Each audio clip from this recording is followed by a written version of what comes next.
这样做的油泼面太香了，劲道爽滑，吃得特别的过瘾。自己手工做的面有嚼劲，更好吃。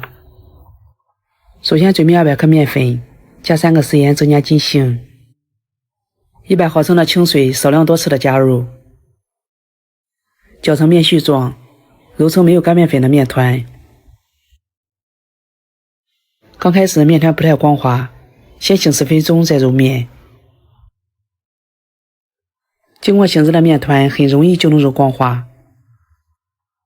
这个面团要多揉一会儿，做出来的面条才会更筋道。揉好的面团搓成长条，切成大小相等的小面剂，把每个小面剂再搓成小长条，全部搓好后放到盘里，